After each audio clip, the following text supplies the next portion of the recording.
Hello and welcome. And today we're going to look at a particular thing that happened, a fire in Bangladesh in a factory. So, first of all, what happened? There was a fire which has been called the Tampaco Foils Fire. So, on September the 10th, 2016, 40 workers and three people walking by were killed in a fire and an explosion in a packaging factory named Tampaco Foils in Bangladesh.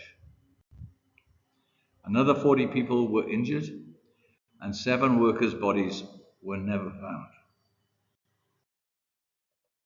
Many workers' houses were damaged.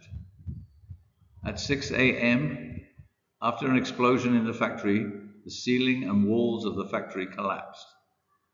So, apart from being burned, the building collapsed. 15 groups from the fire services started rescue operations. They had a problem because they had no information about the building. For example, about electricity and gas connections, and a map of the inside of the building. So the next part is an article written just after the fire. The factories in the building were making packaging for a multinational company called British American Tobacco, which makes cigarettes, and milk products made by Nestle, a multinational company from Europe who make powdered milk and ice cream. Milo is one of their products. So this is the article. Quote, "It happened again. 34 workers died after a Bangladesh factory that makes Nestle products burned to the ground. Corporations need to start taking worker safety seriously. Nestle and British American Tobacco should pay the victims of the Tampaco Foils fire and pay for safety changes so this doesn't happen again." The factory manufactured packaging for Nestle and British American Tobacco.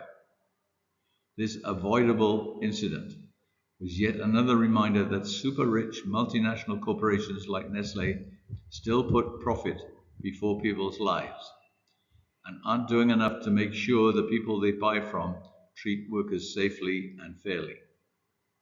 Corporate greed puts workers' lives on the line every day, and we can't keep letting it happen. The factory manufactured packaging for Nestle, and the Tampaco Foils fire is the worst industrial disaster in the country since the very bad Rana Plaza building collapse in 2013, where over 1,000 workers died. After that accident, and after massive people power, multinationals signed a legal 5-year commitment to improve workers' conditions and safety in Bangladesh. The fire on September the 10th proved that there is still much work to be done. But we can help to ensure that happens. Together we can call on Nestle and other companies to improve working conditions in their factories and the companies that they buy from. That's the end of the quote. So this is an example of what is happening a lot. Companies that used to make things in Europe and America are moving their factories to poor countries.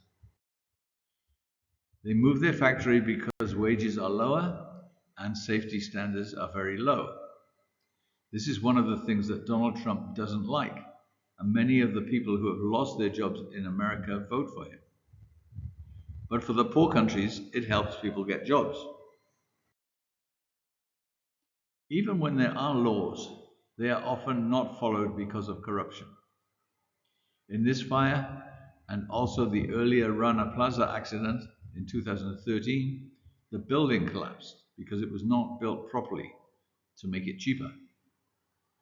The builders give money to the inspectors so they never check that they are following the law about buildings.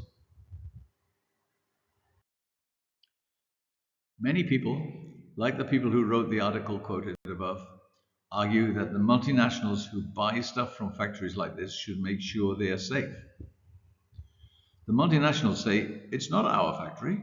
We just buy things from the business that runs the factory. So it's not our problem. The other people say that the multinationals buy from the cheapest place, and they know that the only way they can get things so cheap is because their suppliers are breaking the rules. Some customers in USA and Europe get very angry about this. They will not buy things from Nestle unless they agree to protect workers. What do you think? This is not a quiz. Just stop and work out what you think. Should the multinationals be concerned about the working conditions of the places they buy from? Or is it not their problem because they are not the employers? Think about it. There is no right and wrong. It's just a question of different people's opinions about it. And this is the end, my friend.